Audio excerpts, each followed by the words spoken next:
Hey everyone, welcome to the show. Today we have Tony Huber on. Tony, welcome. Hey, thanks for inviting me. So you and I met a week or two ago in New York at the US Open. Our friend Craig O'Shaughnessy introduced us, and we just started chatting about doubles. You obviously have coached multiple former number ones in the world, and then also work with a lot of club level players. So as we started chatting, I was immediately like, I've got to have this guy on my podcast because my audience would absolutely love this material. And one of my favorite things about our conversation was how kind of fundamental um, and like from first principles that you understand the game of tennis and the game of doubles and are able to articulate it and teach it. So I wanted to start with the most basic question I could think of that we went over a little bit Yeah. when we were talking. How are doubles matches won? Oh, it's easy. You're not trying to win, you're trying to get the other team to lose. Hmm. That's the fundamental principle. It all starts with what you believe the foundation is. For me, the foundation isn't learning a forehand, learning a backhand. It's just understanding what the game is you're playing. So, for instance, if I went to Fort Worth to go visit you and you're with your friends and you're playing a card game, let's say, and you ask me, hey, Tony, do you want to join in? I'll go, yeah, it looks like a lot of fun, but I've never seen this game before. You're going to have to give me at that point at least two pieces of information for me to join. I need to know what the rules are and then what's the objective is. Now, at some point, you might actually tell me how to hold the cards correctly. Maybe it's a game where I'm supposed to like not let people see my cards and I'm holding them backwards.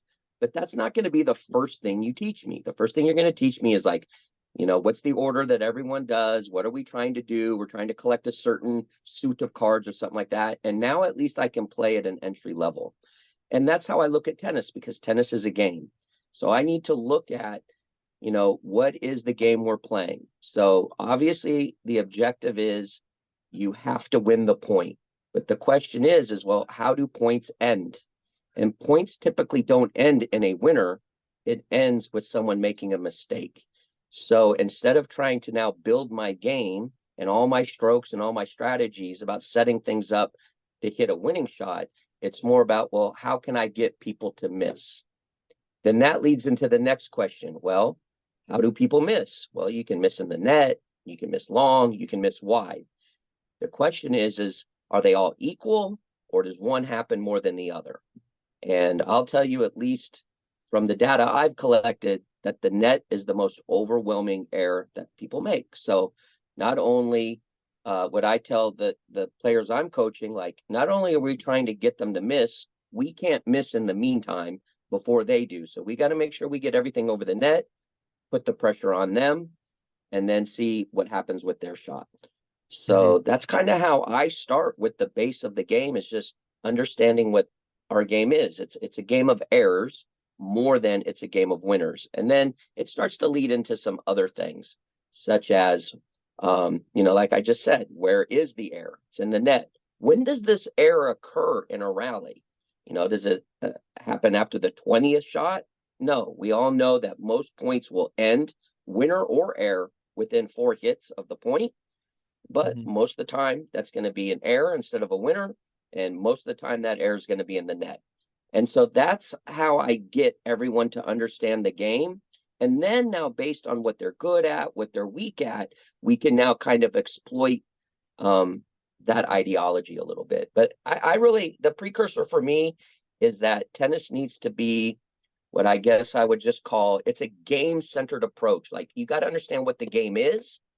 Once you understand what the game is, then you can go into a player centered approach with what someone's weakness is, what someone's strengths are, and stuff like that. But first, it's amazing how we teach so much stuff and then we don't even teach them what the game is. Hmm. With the net errors specifically, this is something that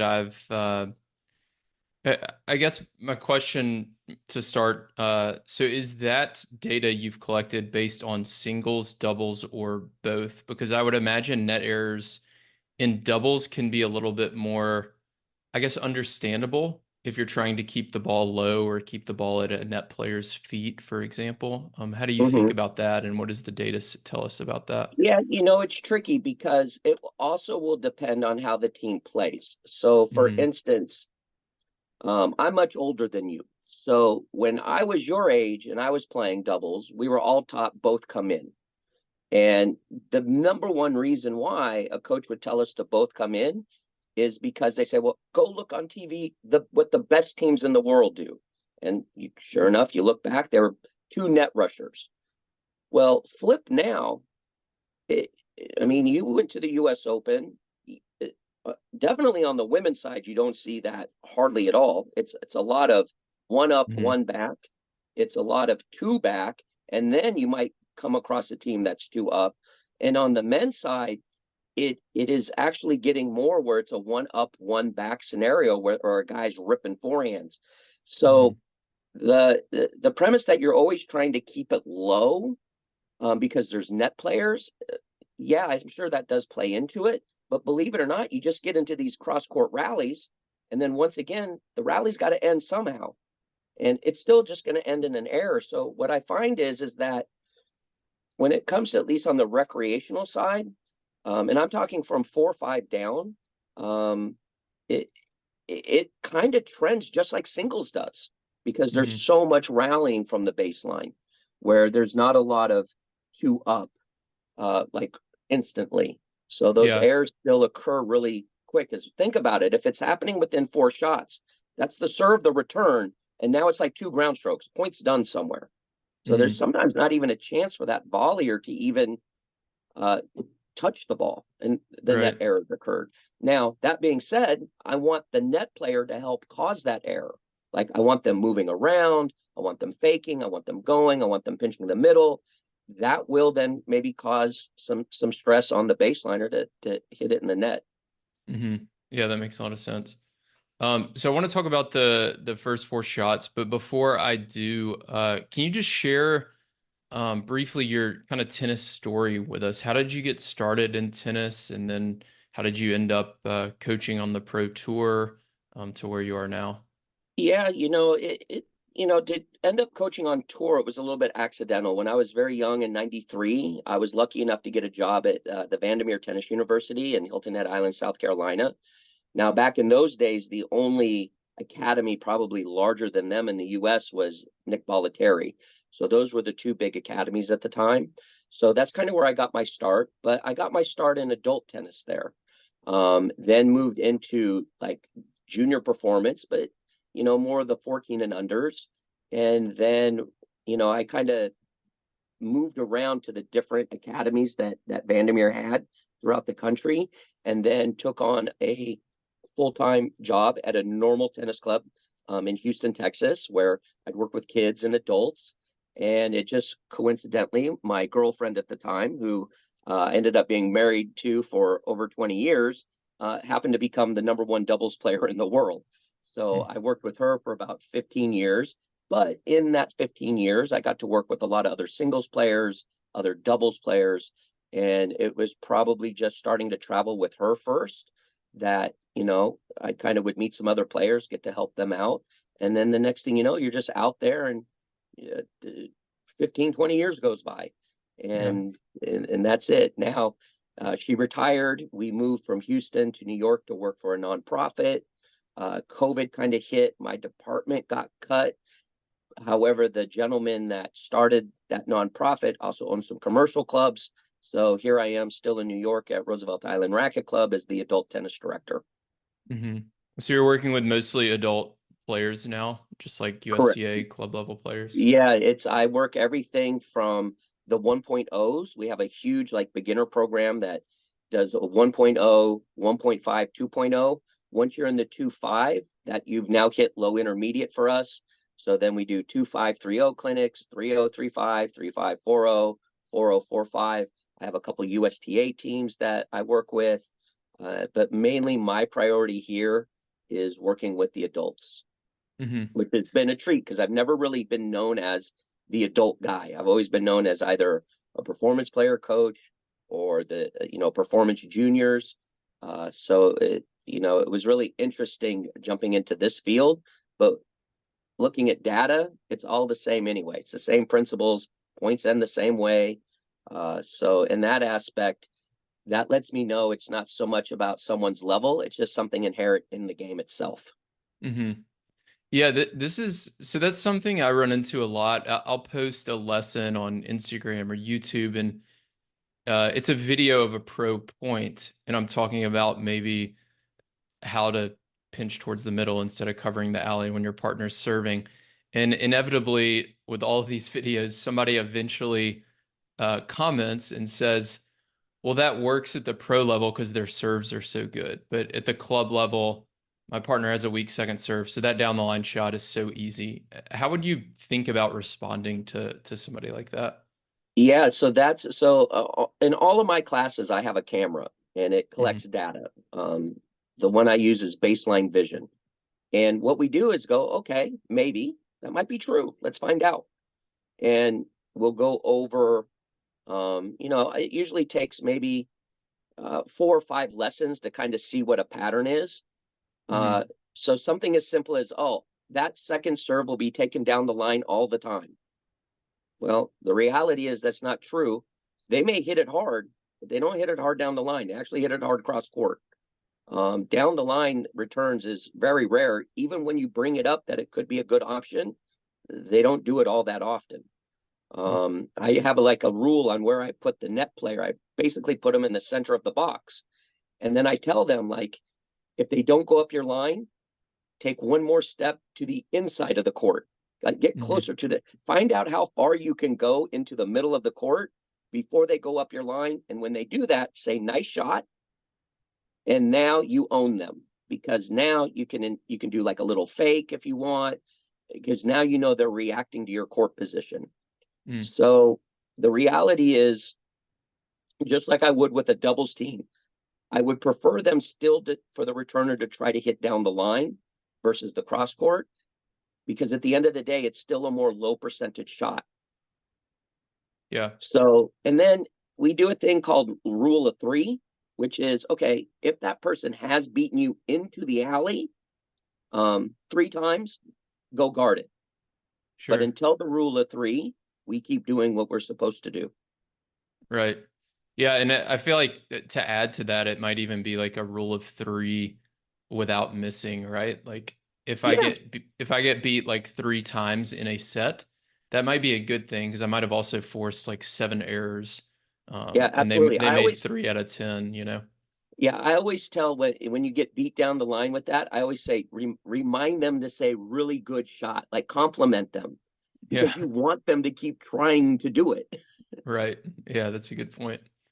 So something I was reminded of when we were chatting a few weeks ago was the importance of the first 4 shots, and I actually wrote about it in my newsletter that went out yesterday. And we were talking about, or you were telling me how you teach the importance of the first 4 shots and rally length to some of your adult teams. And you talked about a drill or not a drill, like you have them play games and you grab a ball and put it in different hoppers. Can you describe that for the audience? Yeah, so one thing I do through the games that we do is I gotta get them to buy into what I'm saying. Like, I can sit here and say something's 70%, 20%, 10%, 0 through 4, 5 through 8, but I gotta prove it to them. And I Mm-hmm. can't just flash up, you know, something on the internet. Like, I want them to see their numbers. So basically what we'll do a simple game where it'll be a doubles game. 2 players at one baseline, 2 players at the other baseline. I feed the ball in. As soon as I feed it in, anything goes. You can run in, stay back, but that's how we're going to start the point. And usually and we'll play to something like 15 or 21. The first thing I will do is I'll just take a look at how the point ended, and I'll make 2 hoppers. Every time I see a point end with a winner, I'll drop a ball in one hopper. Every time I see a ball end in an error, I'll drop it in a different hopper. And then at the end, I'll just bring the 2 hoppers up and then I'll ask them, which hopper do you think is which? Which one's the winners? Which one is the errors? And typically, and sometimes I'll even just throw out a number first. They don't even know what we're doing. I'll just yell out something like, hey, can anyone remember the number 7030? And then they don't even know what I'm talking about, but I'll get someone to memorize that number. And at the end, I'll show the hoppers and I'll be like, that 7030 was, I predicted 70% of the balls would end, the points would end in errors, the other 30% winners. Then I hold up the two hoppers, and sure enough, that's what the ratio looks like. Mm-hmm. So that's the first buy-in, that, points do end in error.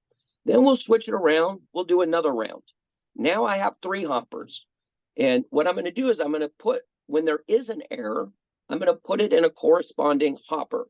Is it in the net? Was it long, or was it wide? Once again, the ratio is this. Long is usually at least double what wide is. And in the net will be either half of those, the same as those two combined, or more. So that's always the ratio. And we'll play, and then I'll have like one basket with like 2 or 3 balls in it. I'll have another basket with maybe 10, and then I'll have another one with like 18 balls in it.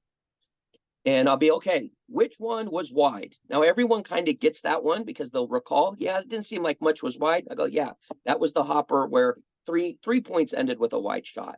Now, which one was long? And in the beginning, with all the new people I have, they always pick the larger basket. You know, the one that had like 17 or 18 in it. And I go, no, it was actually this one with 10. This big one over here, that was the net.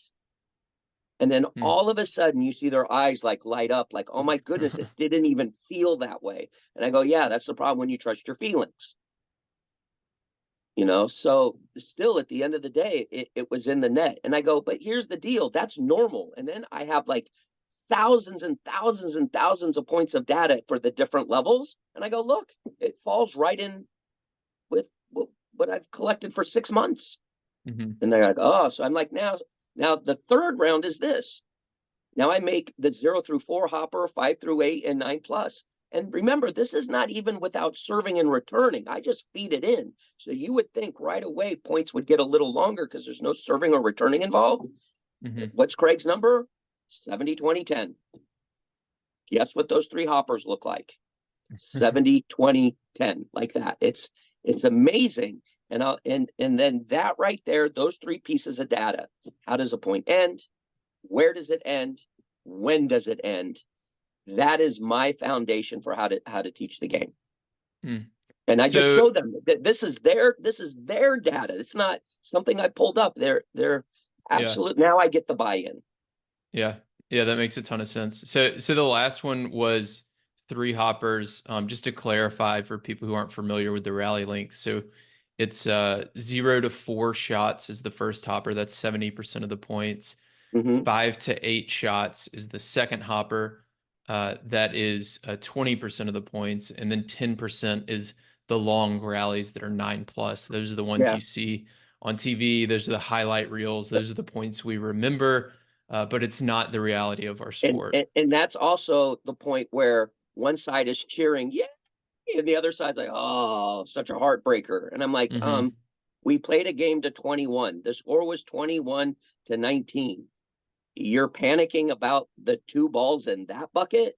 That is not, it's like, who did well in the 0 through 4? That's the big bucket. That's where we want to get good. And so at the end, like people, I make a joke. I go, look, I'm not being some type of fuzzbuster type of coach out here that says you can never miss or miss in the net. Please just don't do it within the first 2. Put your first 2 balls over the net, no matter what it takes, then go crazy and wild with the point. You will be amazed at how many points you win before you even start doing your crazy stuff. What are some of the drills we can do or that you do with your club level players to work on these first 4 shots, minimize these errors, especially in the net? Do you have some favorite like games or drills? Yeah, they're super boring. Like when I worked with Liezel, who was she was the second world longest number 1 in doubles in women's history, only behind Martina Navratilova. And everyone wanted to see the drills we did. Oh, they must be amazing. I do the absolute most boring exercises ever. Matter of fact, I call it's the excellence of mundanity. They're the most simplest things. So I will do our practices two ways. I will start with basket feeding, two across the other way, side to side. Um, Approach shot, two volleys, approach shot, two volleys with an overhead. And I'll collect the data on that. The one thing we will notice is whenever I'm doing baseline drills for a basket, players will probably put anywhere between 70 to 80% of the balls in play. As soon as I do approach and volleys and overheads, all of a sudden they get to about 85, maybe even a little bit higher percentage in play. And that's kind of bizarre because I'll even poll the group that I'm working with and I'll ask them, where are you more comfortable playing? And they'll say the baseline. And I go, yeah, you look more comfortable at the baseline. But the reality is you actually make more shots when you come to the net. So that is one way I advocate at least one player getting to the net is by letting them know you make more balls the closer you get to the net, even if you're not as comfortable there. So I'll do some simple stuff like that. I'll do the game, like I said, where I start the two at the baseline, two back, I feed it in. Sometimes I'll do a variant on it, like whoever I'm feeding the ball to at the baseline, the non-hitter has to run in so that they're learning how to use their time when the ball's not being sent to them. But basically, I pick really easy, simple exercises. But I do that by design because I can talk about a zillion different things and still do that exercise. I might want to work on technique. So I might just do two across and making sure everyone is rotating their hips on their forehand. We might work on finding out, is it important to hit deep? Let's do two across. Every ball, I want you to aim 7 feet or closer to the baseline. So I put some cones out there and we'll look for that and see if that is worth doing. So I really don't have a zillion exercise. Now, probably the best one I do is, and this actually I think makes the most sense, start a practice with serving. That's shot one. Add a returner. Serve, hit the return, you're done. Serve, hit the return, you're done. Okay, here's our third exercise. Serve, hit the return, server, hit the next shot. Step 4, serve, return, server next shot, returner next shot, we're done. Let's rotate. Like I will do the most simplest things like that because that's actually what happens in a point. Most of the time. You got to get through that. So I don't have a lot of crazy cool design drills because unless I don't think I can teach through it like really quickly or I don't feel it transfers right away to a match, I just find it something where it looks cool, but I'll tell them, yeah, but this isn't going to transfer. Yeah. Yeah, I mean, it makes sense. If you want to be like efficient with your practice and you want your practice to translate to winning matches, then you just replicate what leads to winning matches over and over and over. And it should be Yeah. mundane. But I feel like a lot of people are always looking for like this new tactic or this new secret or there's new like drill or training tool or whatever. But in reality, it just comes down to kind of these Yeah, I mean, principles. listen, you've went to the practice courts. What do? These are the best players in the world. They Yeah. hit the ball up the middle. They hit the ball cross court. They hit the ball cross court the other way. Someone's at the baseline. Someone's at the net. They do some serves. They do some returns. And now if you look at the doubles teams, they do that super fast. And then the rest of the practice is playing points. hmm Yeah. And they spend I so remember, much time on serves and returns yeah, too. I remember That's one big Max difference. Mirny. I remember Max Mirny flipping out at his coach. The drill looked really cool, but he's like, "This will never happen in a match. We're not doing it." Yeah. You talked about captaining or working with USTA teams. What advice would you have for captains listening if they have USTA teams, in terms of, practices they put together, lineups, any advice or anything you've seen work really well for USTA teams? Yeah, so basically what I do now is I try to stay out of me making the lineup. I always put that pressure on the captain, but I will tell the captain this. I go, there's a couple ways you can form your teams. One is put people together that have contrasting styles. You got to be careful. Like if you have two really good net players, that can sometimes just become a 50-50 match. Either they win the match really well because just what they're doing, the other side can't handle it. Hmm. However, it can get flipped that it just doesn't work and they don't have like a plan B because they just like to come to the net.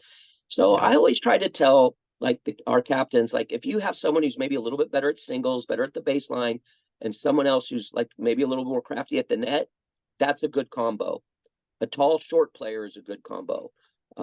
Someone fast, maybe someone slow is a good combo because they can kind of make up for some deficiencies here and there. Also, it makes, if there's two net players, me and my partner just have to figure out how to beat a net player, and now we can beat both of them. But when you're dealing Hmm. with a net player and a baseliner, we got to come up with two strategies at least. How are we going to beat the net player? Plus, how are we going to beat the baseliner? So that's usually like what I try to get our captains to do is, find a steady ground stroker and someone comfortable at the net and make that the team. And another one is, you know, uh, I've always played myself on a league team with someone that if I lost, I knew I was still going to have a good time with. Because at the end of the day, I play league, even though it's competitive. I play league because I want to have some fun. Yeah. And I don't even enjoy winning if I don't enjoy the person I'm playing with. Hmm. I've had a better time losing with some people, but man, we had a lot of fun doing it. So that also can be another approach because not every league team is necessarily trying to get to nationals. Yeah. Some are just, they want to put a team together and they want to have fun. Well, that's the case. You got to put people together who kind of like each other. Hmm. Yeah, that's something I've told captains in the past too, to like basically to decide on your goal at the beginning of the season and let the team know, right? Because a lot of captains get into trouble late in the season when they're trying to only play their best lineup, and maybe the players on the team don't necessarily agree with it, or they hadn't played as many matches as this other person. But if you make all that very clear up front and say, look, I'm gonna do everything we can to get to nationals, or on the flip side, we're going to have fun and I'm going to play everybody equally, then nobody's as surprised at the end of the day. But I like that advice on contrasting styles because you even see that at the pro level, right? Like there's certain teams who have the same style who end up pairing together, and they'll win two matches in a row, 2-2, and then they'll lose like 2-3 in the next match because it's like Yeah. based on the matchup, they don't have a plan B, like you said. Hmm. One other question I had for you about club level is so let's say, and I feel like you've answered some of this already, but I want to ask this anyways. Let's say you had 3 months to turn a 3-0 or 3-5 player into like a 4-0 to 4-5 player. How do you think about, or what would you do in those first 3 months? How would you kind of build out a game plan for them? So first, once I think you're in the 4045, we have this term. We tend to use it towards juniors, but really, you can use it with adults as well. It's like a performance player. I work with performance juniors, or you hear something like that, and it's like, okay, I get that. Now define what that is. Hmm. So my definition is it's a performer who plays tennis. That's a performance tennis player. So we're going to define what a performer is and what a tennis side is. The performer is everything that is physical and everything that is psychological. So I can go to like an Equinox gym here and go watch someone train, and I'll be like, man, I don't know what sport that person plays, but I can tell they're good at it just by how they're training because you can see this intensity, this passion, this focus, and they're super athletic. Maybe they're extra strong, or they have some agility or balance, or I see them drinking like a protein shake, because Yeah. nutrition, you can just tell. I don't know what it is you do, but I'm sure you're good at it. Yeah. Then you have then what is sports specific, and in all the game sports, it comes down to tactics and technique. So I guess the question is, if you're trying to get someone who's a 3035 to a 4045, that means they have to outperform everyone in their group. So I will tackle the performance side first Hmm. because I don't want to have someone who like it's like I want to teach people tennis. I want to teach performers tennis. I don't want to teach tennis to just people because I'll teach them all the tactics and the technique. And then when it's time to perform, it falls apart. So Hmm. I have to do a lot of in a scenario like that. We would have to look at the athletic side of them and figure out some assessments with them. Um, Make sure that they understand what the process is going to be, and are they going to buy into it, and are they going to listen, give feedback, and then we start a training regimen that no matter, even if we're talking about tactics or technique, it always incorporates that performer side. So for instance, almost all practices start with mini tennis, Hmm. and for most people mini tennis is okay, we got to kill 5 to 10 minutes before the real practice starts. Performers don't do that. I worked with a player, Sugiyama from Japan. We always started with mini tennis. Within the first 6 minutes of mini tennis, I'm cramping because she's so intense in that. She would make every shot, even though we're in mini tennis, would rise on me. And it's like, you know what? Like, you have to be a real good performer from ball one to sustain that in mini tennis. So even in mini tennis, I find all these objectives, and it's not so much because I need them to learn this technique when we're doing the mini tennis, but what it does is it puts their mind in a certain frame to help with the rest of the practice. So no matter what we would be doing, I'm always thinking of the performer. Let's make them a performer. Now we'll work on the tactics and technique to help get them through whatever levels or whatever challenges they need to get through to get to the next level. So I know that Hmm. wasn't really specific, but that's kind of my framework. So we do a lot of things like even in mini tennis with my teams, like what percentage of time should a player be split stepping when they're doing mini tennis? Well, I would think it would be close to 100%. Yeah. So I'll ask, okay, what percentage did you do? Some of them say, I didn't split step once. I split step half the time. So I don't need to teach them the technique of how to split step. Hmm. They know how to do it. It just wasn't in their mindset to do it. So I'm like, okay, we're going to do mini tennis again for 3 more minutes. Let's see if we can let's make a deal. Split step 75% of the time. Now, the next time they come to practice, they're already at 75% because they remember it. Now they're at 80. And eventually now everyone split steps almost 100% of the time, just in the mini tennis. So that wasn't a technique or a tactic. That was more where I'm tackling the mental side of them. And if they're going to split step from ball one in mini tennis, I don't usually have too many issues with them once we're doing drills and games that they forget the split step. That makes sense. But what about so when you're talking about training the performer, you gave some good examples of on court. Are you looking at off court stuff too? Like trying to I mean for Yeah, adult club players it might be it, tough to get them to like go to the gym or whatever if they're not already it, doing I don't know. it is tough. So the cool thing is I have measurements for different players at different ages. So for instance, we all know that you're at some point you need to do a side shuffle. Hmm. So someone may say, "Oh yeah, I do side shuffles." And I go, "Yeah, in the space you covered with 3 side shuffles, I can do it in 2. Hmm. And I'm older than you, I'm shorter than you, and I I eat queso and chips for dinner. So I'm not like some athletic specimen over here. So I go, "Can you get that same distance, but instead of 3 side shuffles, can you show me you can do it in 2?"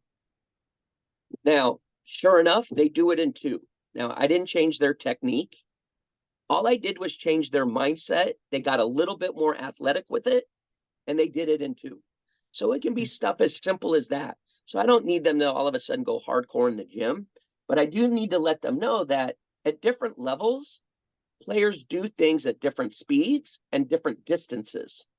So, for instance, side shuffles and crossover steps and things like that kids, if you're talking about kids at different ages, they can get different distances with those. So it'd be helpful to know, hey, what does a nationally ranked 14-year-old, what distance do they gain in one crossover?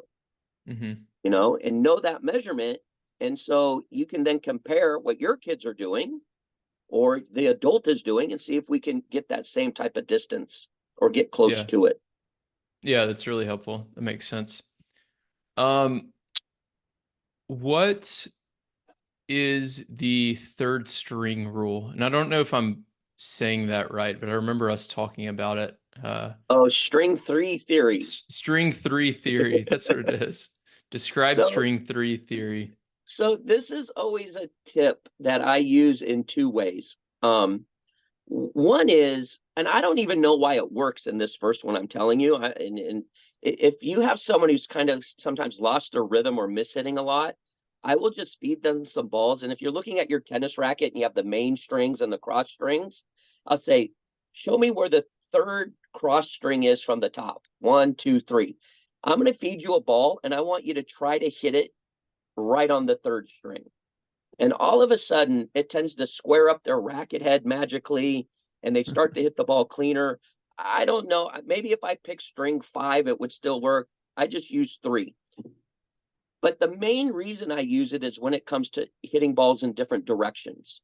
So, for instance, the three directions, you can hit a ball, you can hit it straight, cross court, or inside out.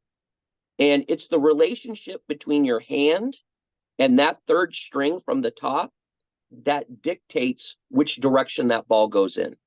So, for instance, when you strike a ball in your hand and string three, I don't know if you can see this, but if they're Yeah. pretty even with each other, that ball's going straight. If string three gets ahead of the hand, it's going to go cross court. And if you get your hand ahead of string three at impact, it's going to go inside out. Hmm. So now there's more than one way to make those happen. You can reach further out in front. You can reorient your body. So there's a few different ways. Like I can get string three in front of my hand at impact, and some of Hmm. it might have to do with how the ball is coming at me. Because one easy way is just make contact further out in front, but sometimes that incoming ball doesn't allow for you to reach that far out in front to get it to cross court. But if you can make impact closer to your body, it's really easy to get string three out in front. So in doubles, that's always important because the cross court is a huge important shot. So I will always talk about no matter what is sent at you, this is how we're going to get string three ahead of your hand, and we'll get that ball cross court. Hmm. Yeah, I like that rule a lot. I'm going to start using that. I haven't been on the court coaching since we talked about it, but I'm definitely going to start using that one. And it's how you see a lot of the pro players, and it's something I worked on in the doubles camp up in New York, is those angle volleys. There's so many club players who practice their volleys hitting back to the baseline player over and over, and then they get out in the match and they can't figure out why they can't put away the volley, so then they think they stink at the net. But if they can do this string three rule, or string three theory, then they'll be able to hit some of these angles a little bit better. And obviously, practicing that on a consistent basis will help. Another question I had that was a topic we discussed a bit is depth. So, how do we work on depth and talk about the importance of depth in doubles? Yeah, the first one you got to define it, and I'm not here to say what the definition is. It's just you got to be clear with who you're working with, how you're going to define what depth is. So, Hmm. for instance, a lot of people will just say depth is anything past the service line. Well, if that's your definition, that's your definition. Some people will say any ball that bounces closer to the baseline than the service line is deep. Okay, that's great. The camera I use puts it 7 feet or closer to the baseline as depth. And then it Hmm. will take from the service line to that 7 foot marker as medium, and then everything before the service line is short. So I'm currently just using those definitions because that's what my camera is providing. If I had a camera that I could manipulate it maybe a little bit different and make it forward lengths, I would do that. So right now I just deal with it that way. We all know that depth is important, and if anyone has listened to Craig's 8 ways to get someone to miss, it is the diamond. It's the number one way to get someone to miss. But my data is showing you got to be careful you're not a diamond hunter.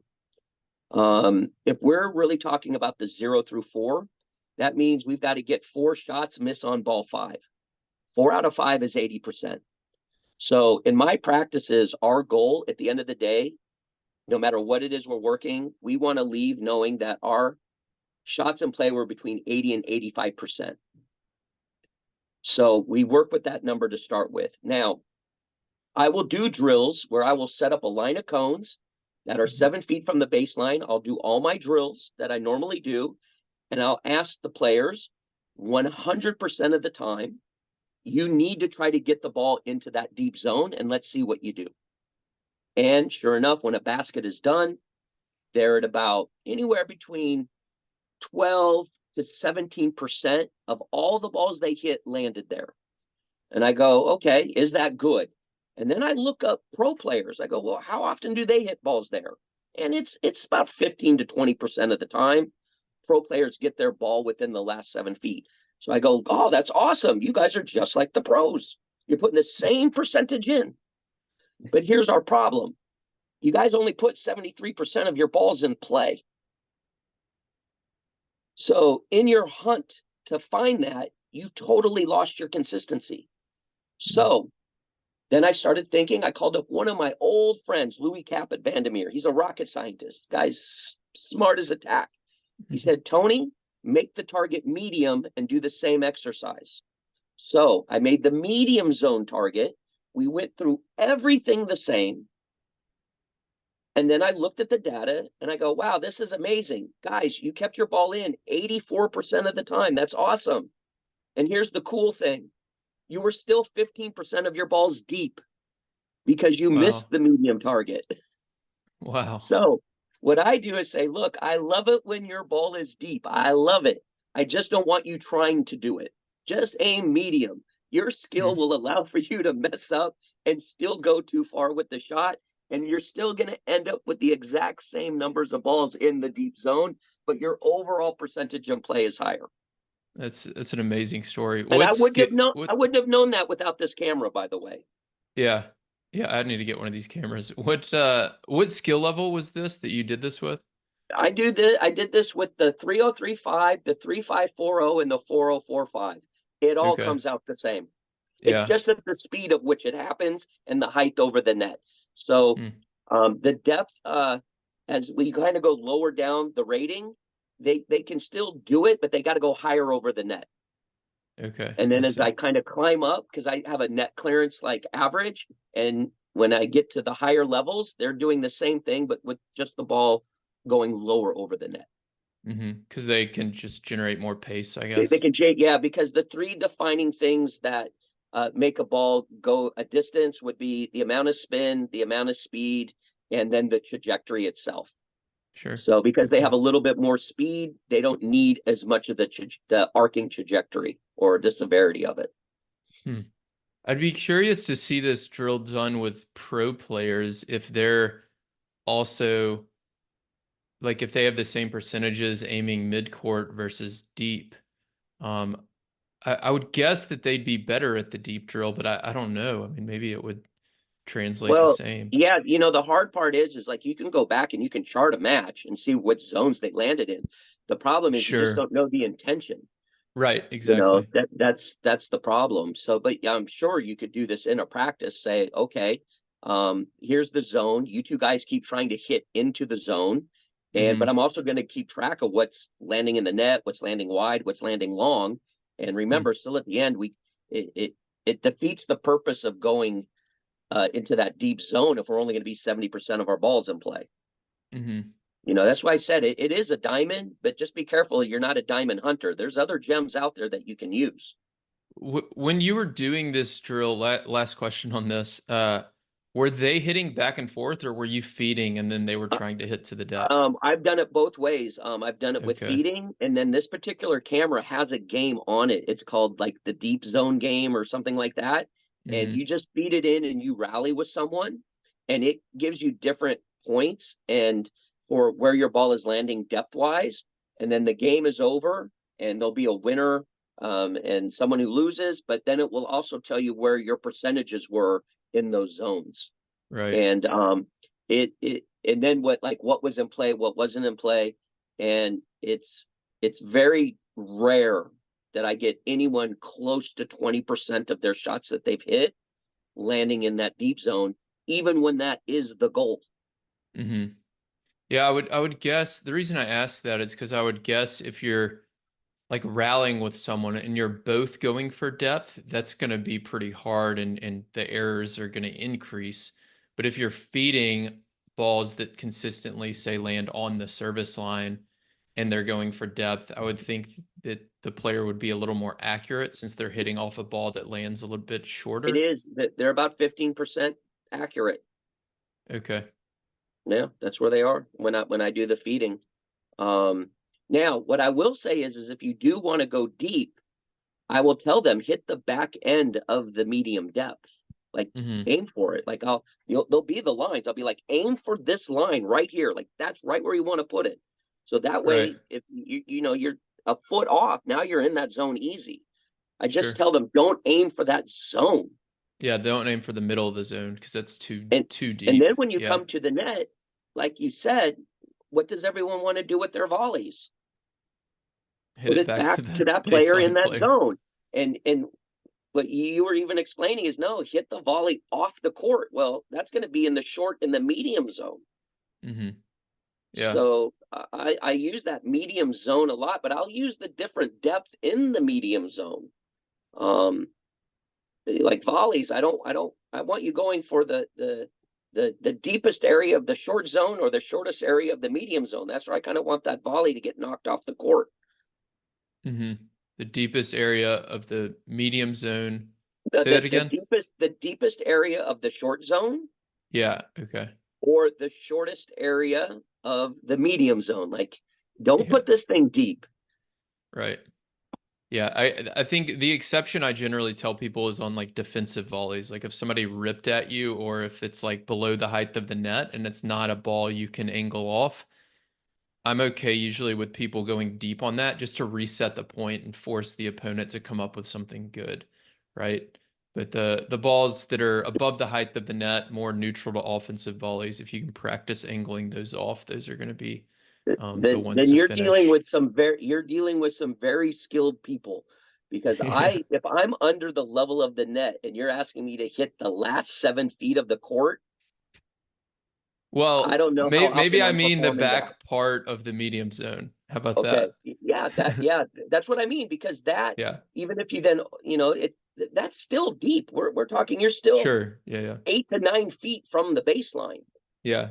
Yeah, The exactly. problem is when you tell people deep, they're thinking the last 2 or 3 inches. Mm, okay. Yeah, Like I'll ask, I need I'll to say, clarify that more, I guess. yeah, because I'll ask a player, hey, where were you trying to hit it? Deep. I'm like, okay, where deep? And I'll tell Hmm. them, and basically it's like 2 inches before the baseline. I'm like, oh my goodness, like that's pretty deep. It's margin of error is not favorable. So, like I All said, right. what I want to get back to is, you, yeah, you do have to define it. And I'm not Hmm. saying my definition needs to be the definition, but once you define things, then it really does clarify, when you're trying to help a player on what to do, it really does make it more clear. Just not deep. Well, what is depth? What's medium? What's short? And you can chop that up any different way. And you can chop it up even more the more skillful the player is. Yeah, super important. All right, Tony. So let's finish off with some rapid fire questions. I'm sure we'll do another podcast at some point because I really enjoy chatting with you, and I know this is going to be a really popular episode. I think people are going to enjoy this a lot, and we can dive deeper into maybe a specific topic next time, like serve strategy or return or whatever it Mm-hmm. is. So a couple of rapid fire questions to finish off here. What is your favorite tennis racket? So I have the old one and my new one. So Okay. my old one is a Prince racket CTS approach. And probably I like that one the most because when I reflect when I was probably the best player, that just happened to be the racket I used. Okay. Now I'm old, and there's actually one of the guys that works at our club is an engineer, and he engineered this racket called a Bolt racket. And what I love about it is I teach and do so much feeding that normally I have the racket I hit with and then some giant version of the one I feed with because my arm just gets really tired. This particular racket with it has some technology in it that it's the only racket where I can use the same frame and feed all day and play without my arm being hurt. It's actually designed for people with arm injuries, and Hmm. it's called the Bolt. So right now, that's my favorite racket. I love it. Okay. Um, Can I don't people know how, buy it, or is it? you're gonna have to Google it. He might sell it out of the back of his car. I don't know, but Okay. I like the racket. Okay. Um, I'll so see if I can find that's it and it. link to something in the show notes if I do. What's your favorite tennis tournament? So my favorite tennis tournament from a slam is the Happy Slam, Australia, and probably on a tour, I'm actually gonna say Cincinnati Hmm. because I'm like a middle America type guy at heart. And if you get bored of the tennis, right across the street there's a Six Flags. Awesome. That sounds fun. What's your favorite tennis book? So my favorite tennis book is I'm trying to think of the name of it. It's the coach's name. You know the Wardlaw directionals? Have you heard of Mm-mm. those from Paul Wardlaw? So Paul No. Wardlaw came up with like a singles tactical decision making thing that you make tactical decisions based off. And Okay. his book is called Pressure Tennis. And Okay. it Yeah, I doesn't see it here. matter. It does not matter what level I work with, even if I'm on working with a pro player. The very first thing we go over is the Wardlaw directionals. Not that we're going to use it the whole time, but there's going to be some key instances where I want that player to follow that tactical guideline. Hmm. Okay. I'll have to check that one out. I've not read that one. Do you have a favorite non-tennis book? Freakonomics. If anyone's familiar with any of those writers' books or their documentary, it really just makes you look at things through a different lens, and maybe you Hmm. come up with a different conclusion or a different way to tackle the problem. And when people talk to me about tennis, they, they understand like how I'm explaining it, but they've never thought to view it the way I'm viewing it. And I probably take a lot of credit from just reading those books and their documentary of just how to look at something and just okay, we're going to look at it through a different lens though, and come up with a completely different conclusion. Hmm. Yeah, I love books like that. That's definitely a good one. I've read it before. And anything that kind of gets you to think a different way, I feel like is kind of the point of a lot of books I read, anyways. So last question: how can we make pro doubles more popular? If I knew that answer, I wouldn't be the adult director at Roosevelt Island Racket Club. It is such a tough task, from a tournament, like the amount of money that they spend on it, what they've tried. I mean, I was at a tournament in Berlin and they were giving out free ice cream if you would stay for the doubles match, and Hmm. everyone would leave. So I'm going to just be brutally honest. For all of the people that wish there was more doubles on TV or doubles got highlighted more, this is how it's going to start. You have to go to a tournament, and literally, when there's a doubles match, don't go get a drink, sit your butt in the stands. Because this is TV is not going to decide to view something until they see it, the crowd full of people. Hmm. Once they see, oh my goodness, look at all these people watching this. This must be something good that more people want to watch. Then maybe it will get televised a little bit more. So part of it is all the people that I see that wish that doubles had more exposure, when they have an opportunity to sit and watch it, they don't. So I'm Hmm. going to put some of that back on the spectators that really want to see it go more. The other one is will actually be from the player side. And I will tell you this, no one has worked harder on giving themselves exposure in doubles than Mike and Bob Bryan. They took it upon themselves. They didn't wait for the ATP tour or anything like that. They did the work. So I Hmm. think if the players want that exposure, right now they've got to step out of their comfort zone and do things that help bring light to their game. And I'm telling you, I think if those two things could happen, um, tennis will, at least from a viewer spectatorship, will be, you know, much more popular because when you go to a slam and you even watch some of those early round doubles matches, those courts are pretty full, Yeah, they are. and it's an exciting atmosphere. The problem isn't so much the slam, it's now when you go to a regular tour event. What is that like when you're at an ATP 250 or a WTA 500 or something that's not one of the big ones. When you Hmm. watch doubles, it's just not well attended, but the people are there because they were watching the singles. Yeah. Yeah, good answers. Awesome, Tony. Well, this was a lot of fun. Thanks a ton for coming on. Any final requests or comments for the audience before we hop off here? No, I just, if you do have some questions or anything like that, have them send them your way. I'd love Sure. to answer them, or maybe there's a question that someone has. I go, oh wow, yeah, let me find out. Let me do some investigating on it, and let's see. Yeah. Yeah, definitely email me, will@thetennistribe.com if y'all have any questions. And maybe if we get enough questions, we can just do another podcast and answer those then. So thanks again, Tony. I appreciate the time and thanks everyone for listening. I will link to everything in the show notes and I will talk to you all soon.